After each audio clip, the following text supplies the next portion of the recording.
이제 하나님을 향하여서 강하게 원망하는 모세의 모습으로 오늘 본문이 시작하고 있습니다. 이 한 절의 본문 속에서 우리는 전에 보지 못하던 모세의 모습을 볼 수가 있습니다. 모세가 여호와께 돌아와서 아뢰되 주여 어찌하여 이 백성이 학대를 당하게 하셨나이까? 어찌하여 나를 보내셨나이까? 지금 하나님 앞에 어찌하여라는 단어를 2번이나 사용하면서 모세 자신을 실망시킨 하나님에 대한 항변을 강하게 늘어놓고 있는 거예요.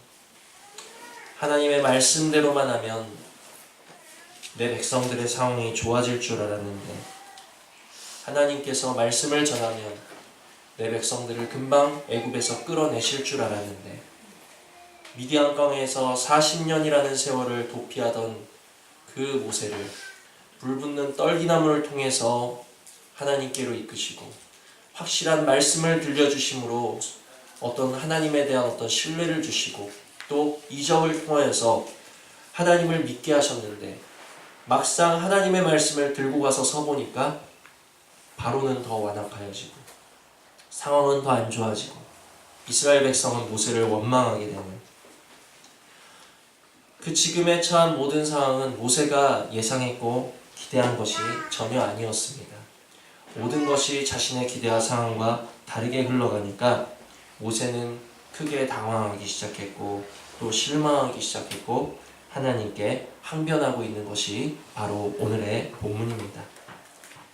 우리도 때로는 하나님께 실망하고 항변할 때가 있습니다. 마치 오늘 본문의 모세처럼 하나님 어찌하여서 우리에게 이런 상황을 허락하십니까? 왜 나에게 이러한 일을 당할 수밖에 없도록 인도하십니까? 모세도 실망하고 모세도 항변했으니까 우리도 실망하고 우리도 항변하는 게 당연한 거 아니겠습니까? 이 말씀을 준비한 저도 참 지금 제 마음은 하나님 앞에 너무 복잡한 심정뿐이에요. 죄송하면서도 또 정말 한편으로는 제 마음 한구석에서 원망이 일어나고 실망이 있고 하는 여러 가지 그런 마음을 말씀을 준비한 제가 이 말씀을 전하면서 또 스스로를 보게 됩니다. 원치 않는 상황, 내가 말씀만 의지하면 금방 하나님께서 상황을 좋게 하실 줄 알았는데 그렇지 않을 때의 그러한 실망, 우리는 그렇게 하나님께 자주 실망하고 또 하나님께 자주 어찌하여서요? 왜요? 우리는 하나님께 따지고는 합니다. 그러나 오늘의 본문의 모습이 우리가 닮아야 하는 모세의 전부는 아니라는 것을 우리는 우리의 마음에 깊게 새기실 수 있는 은혜가 있기를 원합니다. 모세는 분명히 오늘 본문에서는 하나님을 향하여 실망하고 있고 오늘의 본문에서는 비록 하나님을 향하여 원망의 소리를 쏟아내고 있지만 그는 10번이라도 그 실망과 원망의 자리에서 다시 일어나서 하나님의 말씀을 순종하였고 하나님의 말씀을 붙잡았고 하나님의 말씀을 다시 전한 사람이라는 것을 우리는 잊으셔서는 안 된다는 거예요. 모세를 생각할 때 오늘의 본문만을 볼 때 그래 모세도 원망했지, 나도 원망할 수 있어, 거기서 끝나셔서는 안 된다는 것입니다. 원망한 모세를 닮아서 나도 원망할 수 있어, 원망하는 모세의 모습에 내 모습을 비추기 원하신다라면 모세의 원망만 보지 마시고 그 원망 뒤에 원망을 딛고 다시 일어나서 10번의 재앙이 완성될 때까지 하나님의 말씀을 들고 바로 앞에 서고 또 섰던 그 모세의 다시 일어나는 그 모습을 우리는 보셔야 된다는 것입니다. 아멘. 실망하는 모습만 볼 것이 아니라 원망하는 모습만 우리가 닮아야 될 것이 아니라 10번이고 다시 일어나서 끝까지 포기치 않고 하나님의 말씀을 붙잡는 그 모세의 모습이 진정 오늘 저와 여러분이 소망하시고 마음에 새기시고 닮으셔야 될 모습이라는 것을 우리가 기억하시기를 바랍니다. 우리의 관계에서도 마찬가지예요. 내 옆사람의 한 가지 약점을 그것을 허물 삼고 그 사람의 단점을 나의 단점으로 합리화시키기보다는 왜 이 사람한테 이렇게 사랑이 없지? 네가 나를 사랑하지 않으니까 나도 너를 사랑하지 않는 게 당연해. 내 옆사람의 허물이 내 옆사람의 단점이 당연한 나의 허물이 되고 당연한 나의 단점이 되는 거야. 그러나 그 사람의 단점으로 나의 단점을 합리화하기보다는 그 사람의 한 가지 단점을 보지 마시고 10가지 장점을 칭찬하면서 그 장점을 나도 담기 위하여 배우실 수 있는 그러한 지혜 있는 모습이 저와 여러분에게 있으셔야 될 줄 믿습니다. 아멘. 중요한 것은 우리는 성경 속에 있는 하나님의 사람들의 모습을 통해 모든 하나님의 사람들은 저마다의 실수가 있었고 흠이 있었던 사람들이에요. 그 연약함과 실수와 허물과 흠을 보지만 더욱 중요한 것은 그들이 하나님의 사람이 될 수 있었던 것, 하나님의 사람으로 쓰임받을 수 있었던 것, 하나님의 사람으로 세워질 수 있었던 것은 그들이 그 허물과 실수를 딛고 다시 일어난 데 있다는 것을 저와 여러분은 기억하셔야 된다는 것입니다. 끝까지 주님의 말씀을 붙잡고 한 번 허물했지만 한 번 실수했지만 다시 일어나는 것, 이제는 다시와 끝까지의 은혜를 저와 여러분이 사모하실 수 있는 은혜가 있기를 소원합니다. 주님, 하나님의 사람들의 허물만 닮는 것이 아니라 그 허물만 내 속에 있는 것이 아니라 그들에게 부으셨던 다시 일어나 끝까지 하나님을 쫓아갈 수 있었던 그 은혜를 그들에게 부으신 분이 하나님이시라면 나에게도 그 은혜를 허락하셔서 내 속에 많은 허물이 있다 할지라도 그 허물을 털고 그 허물을 딛고 다시 일어나 끝까지 주님을 따라갈 수 있는 그 은혜를, 그 하나님의 사람들에게 부으셨던 은혜를 나에게도 부어 주시옵소서. 정말 소망하시고 기도하실 수 있는 은혜가 있기를 원합니다. 그러면 지금 모세는 무엇 때문에 하나님 앞에 원망을 쏟아놓고 있는가? 바로 23절 때문이에요. 23절을 우리가 함께 읽어봅니다. 시작. 내가 바로에게 들어가서 주의 이름으로 말한 후로부터 그가 이 백성을 더 확대하여 주께서도 주의 백성을 구원하지 아니하시나이다. 아멘.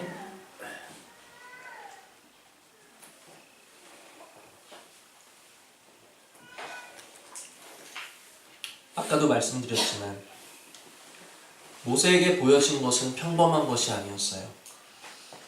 40년간 광야에서 도피 생활을 하다가 그곳이 어느새 집이 되어져 버리고 생활이 되어져 버리고 애굽에 대한 모든 일을 잊어버린 그 모세를 다시 애굽으로 불러오시기 위해서 하나님은 아주 신비한 모습으로 그에게 나타나셨습니다. 불붙는 떨기나무의 모습, 그리고 그곳에서 선명한 음성, 그리고 지팡이를 던지자 지팡이가 땅에서 뱀이 되고 다시 잡자 하나님의 지팡이가 되는 일이죠. 손을 품에 넣었다 빼보니까 손에 문둥병이 걸려있는데 그 손을 다시 넣었다 빼보니까 정상으로 돌아와 있는 여러 가지 확실한 이적과 체험을 통해서 나를 부르신 분이 하나님, 나를 보내신 분이 하나님이시라는 그 확신을 모세에게 주셨다라는 것이죠.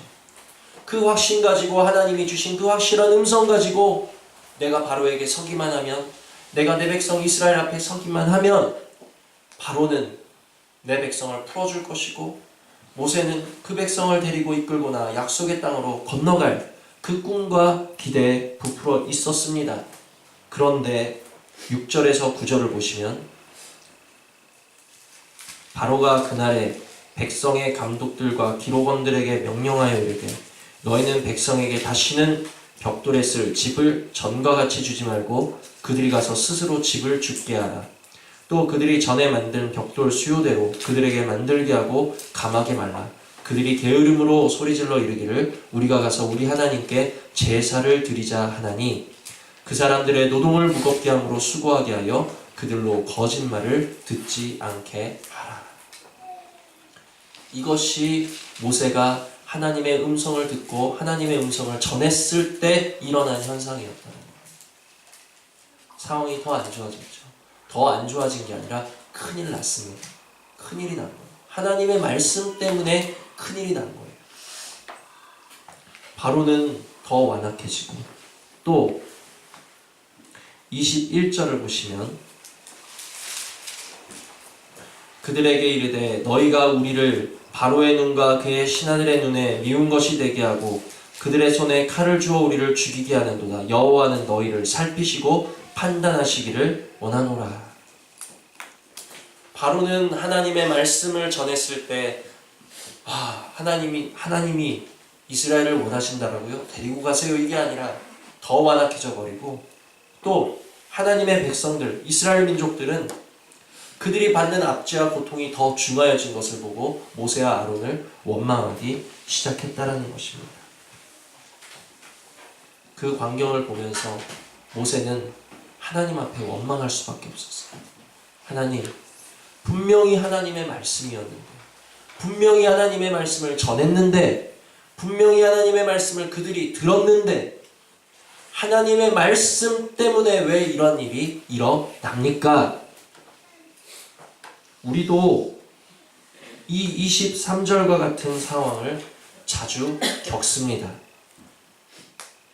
분명히 하나님이 주신 말씀이었고, 분명히 말씀만 붙잡고 말씀대로만 순종하면 하나님이 금방 상황을 변화시키시고 나를 건져내시고 뭔가 복 주시고 축복을 더하시고 형통한 길로 인도하실 줄 알았는데 도리어 더 안 좋아지는 거예요. 그런 상황을 겪어보셨죠? 주님의 말씀만 의지해서, 보혈만 의지하면 목사님 모든 상황 다 넘어간다면서요. 근데 보혈 설교하고 나서 정말 모든 분들이 다 아프시더라고요. 우리 새아들을 비롯해서, 저를 비롯해서 모든 분들이 다 아프시고 사업은 힘들고 문제가 생기고, 저는 분명히 하나님의 말씀을 전했는데, 여러분들은 분명히 하나님의 말씀을 들으셨는데, 그리고 의지했는데 왜 이런 문제가 생기는가? 우리는 모두 이 23절과 같은 상황 가운데 하나님을 원망하기도 하고 하나님께 정말 실망하기도 했다라는 것이죠. 그런데 하나님의 역사는 23절로 끝나는 것이 아니라는 것을 우리들이 기억하시기를 바랍니다. 그럼 그 다음에 무엇이 있습니까? 23절 다음에 무엇이 있어요? 하나님은 10가지 이적과 당신의 권능을 통해서 마침내 약속을 이루셨다라는 것을 기억하시기를 바랍니다. 그러므로 우리들에게도 23절과 같은 상황을 허락하셨다라면, 내가 하나님의 약속을 믿고 하나님의 약속을 마음에 새기고 그 약속을 의지했음에도 불구하고 실망스러운 상황, 완악한 상황, 더 어려워지는 상황을 허락하셨다라면 거기서 좌절하고 넘어져 계시지 마시고 그 이후에 이 23절 이후에 10가지 권능을 통해서 약속을 이루신 하나님이 그 약속이 이제 우리에게 임할 것이다라는 것을 믿으실 수 있는 은혜가 있으셔야 된다는 것입니다. 같은 상황 허락하셨다라면 같은 구원 보이실 줄 믿으시기를 바랍니다. 내가 끝났어 라고 여기는 그 실망은 하나님의 말씀의 끝을 의미하고 있는 것이 아니라 도리어 하나님의 권능과 하나님의 살아계심의 시작점이 되어진다는 것을 우리는 기억하셔야 될 줄 믿습니다. 내가 실망한 그 자리서부터 하나님은 시작하시더라고요. 내가 던져버린 그 자리서부터 하나님은 시작하시더라고요. 내가 포기해버린 그 자리서부터 하나님은 시작하시더라고요. 그 하나님을 믿으실 수 있는 은혜가 있기를 원합니다. 그런데 10가지 이적과 권능 중에 언제 출애굽의 약속을 이루셨습니까? 그 10가지 이적과 권능에 그 10가지 중에 무엇을 사용하셔서 출애굽을 이루셨습니까? 바로 어린 양의 죽음을 통해서 약속을 이루셨습니다. 출애굽을 하나님께서는 모세에게 약속하셨고 이스라엘에게 약속하셨고, 그것을 무엇으로 완성하셨는가? 유월절 어린 양의 피로써 그 약속이 완성되어졌다는 것을 기억하실 때 하나님의 구원은 다른 아홉 가지 이적과 9가지 권능으로 되어지는 것이 아니라 다른 여러 가지 우리의 눈으로 볼 때 대단하고 우리의 눈으로 볼 때 신비하고 우리의 눈으로 볼 때 너무 힘이 있는 어떤 육신적인 역사를 통해서 하나님의 그 약속은 이루어지시는 것이 아니라 오직 예수 그리스도의 보혈로서 그리스도의 피로서만이 구원이 완성되어진다는 것을 이 어린 양의 피를 통해서 예표하고 계신다는 것이죠. 사망의 밤이 이르렀을 때 어린 양이 없는 자들은 생명을 잃었고 어린 양이 있는 자들은 생명을 얻었다라는 사실을 기억하시기를 바랍니다. 요한일서 5장 12절에 이런 말씀이 있습니다. 아들이 있는 자에게는 생명이 있고 하나님의 아들이 없는 자에게는 생명이 없느니라. 10가지 재앙을 준비하신 것은 그 재앙의 끝에 그 무수한 권능과 이적의 끝에 비로소 그리스도의 보혈로서만이 모든 것이 완성될 수 있고 그리스도의 보혈만이 너희에게 생명을 줄 수 있고 그리스도의 보혈이 없는 자에게는 생명이 없다라는 것을 궁극적으로 가르치시기 위한 모든 하나님의 계획이었다라는 것을 이제는 우리는 깨달으셔야 된다는 것입니다. 하나님은 왜 바로를 완악하게 하셨을까요?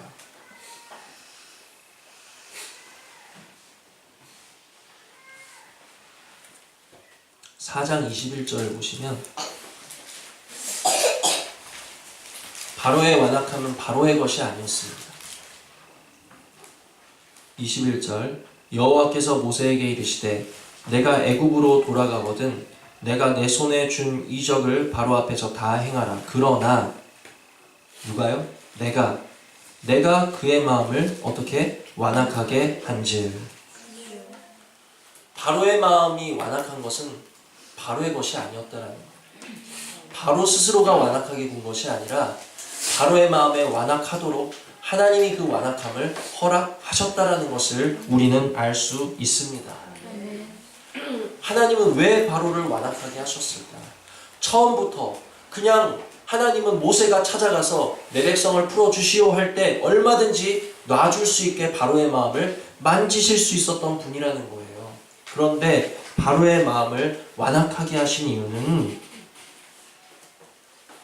하나님의 능력을 10가지를 보이고자 하심에도 있으셨지만 핵심은 정말 구속의 정점인 어린 양의 피가 바로의 완악함이 아니었다라면 나타날 수가 없었기에 바로의 완악함을 통해서 마침내 예수 그리스도의 언약의 보혈이 예표되는 순간까지 이르르도록 바로를 완악하게 하셨다라는 것을 기억하시기를 바랍니다.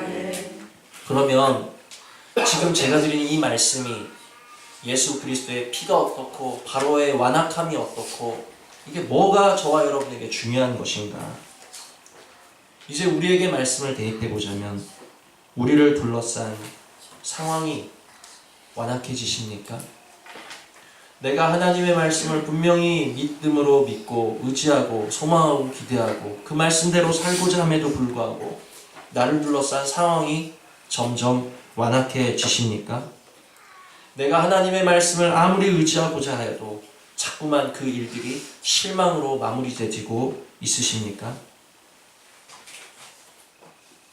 실망되고 그 모든 어려움의 완악함의 그 상황들은 하나님의 살아계심을 마침내 나타내게 되어지고 또 하나님의 역사가 시작되어지게 되는 시작점이 된다라는 것을 저와 여러분은 잊으셔서는 안 된다라는 것입니다.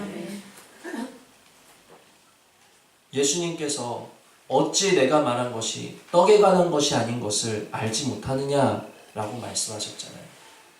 우리들의 문제는 이상하다. 지금 내가 처한 이 상황이 너무 완악한데 나를 너무 곤란하게 하는데 문제가 해결되지 않는데 그것이 문제가 아니라 그 속에서 하나님이 진정 저와 여러분에게 보이고자 하시는 그 핵심이 뭔지를 놓치고 있는 것이 문제라는 것입니다. 핵심은 예수 그리스도의 보혈이라는 것을 기억하시기를 바랍니다. 구원의 완성이 예수 그리스도의 보혈을 통해서 이루어진 것처럼 우리 삶의 완악한 상황을 통하여서 우리 삶의 그 끝이라고 여겨지는 그 순간을 시작점으로 하나님께서는 우리에게 예수 그리스도의 보혈의 능력을 가르치고자 하시는데 목적이 있다는 것을 기억하실 수 있는 저와 여러분이 되시기를 바랍니다. 그래서 이제 저와 여러분은 때로는 모세와 같이 하나님을 원망하실 수 있습니다. 하나님 앞에 실망하실 수 있습니다. 그러실 수 있어요. 모세도 그랬는데 저라고 안 그러고 여러분이라고 안 그러시겠습니까? 그러나 모세가 원망한 모습만 보지 마시고 그 후에 다시 일어나서 하나님의 말씀을 붙잡았던 모습까지 함께 보실 수 있는 은혜가 있기를 원하고, 또 정말 그 모든 사망은 언제 끝이 났는가? 바로 어린 양의 보혈을 통하여 끝이 났다라는 것을 기억하셔서 우리가 이제 완악한 상황을 만나셨습니까? 문제를 만나셨습니까? 주님의 보혈을 더욱더 의지하실 수 있는 은혜가 있기를 원합니다. 주님, 다른 어떤 것도 이 문제를 해결할 수 없고 다른 어떤 힘도 다른 어떤 권능도 나를 이 사망에서 지나가게 할 수 없지만 물질도 사람도 지혜도 지식도 명예도 어떠한 도움도 이 사망을 지나가게 할 수 없지만 오직 어린 양의 보혈, 나를 위하여 십자가에서 흘리신 그 피로 말미암아 내가 구원받게 될 줄 믿사오니 주여 나에게 어린 양의 보혈을 허락하여 주시옵소서. 주님의 피를 더욱더 의지하시고 사모하셔서 우리에게 닥쳐진 모든 사망 가운데 주님의 보혈을 더욱 체험하시고 맛보시고 마침내 사망이 지나가게 되는 주님이 구원하실 때까지 주님의 보혈을 믿고 붙잡고 의지하실 수 있는 은혜가 저와 여러분에게 있기를 주님의 이름으로 축원을 드립니다. 주신 말씀 생각하시면서 잠시 기도하시겠습니다.